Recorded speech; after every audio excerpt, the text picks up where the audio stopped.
बिस्मिल्लाहिर्रहमानिर्रहीम خوږو اوریدونکو مشرانو او کشرانو السلام علیکم ورحمت الله وبرکاته الله نه امید لرم چې تاسو به روغ جوړ او خوشاله وي اور ژوند په مزو کې دوستانو ملاکنډ بټخیل نه ډیره زیاته افسوسناک او دردناک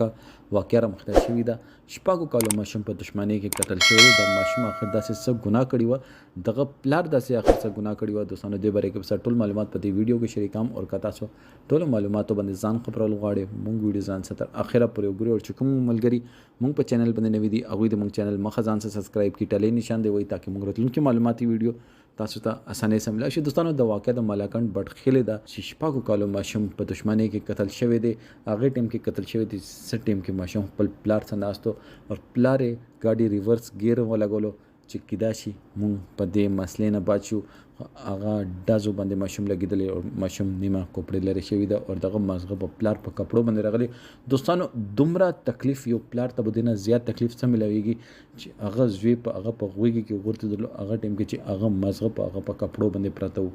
دې نه مخکې دغه ماشوم اپریشن هم زړه اپریشن هم شوی 15 کاله ټوټل دغه عمر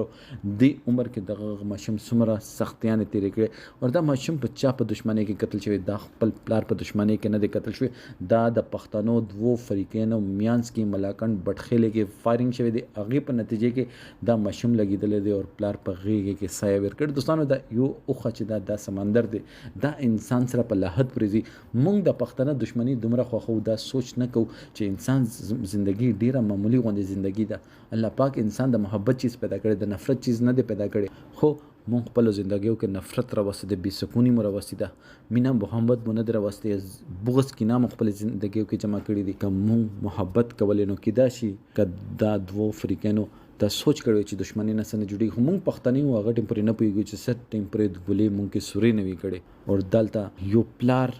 یو زوی چې هغه آخري ارمان دا و چې بابا ما کلام ته بوزه ارمان پورا نشولو اور هغه د دنیای فانی نه لاړلو هغه ټیم کې چې دا ماشوم ډېرې زیاتې سختې ترې کړې زړه اپریشن یې شوی بیمارو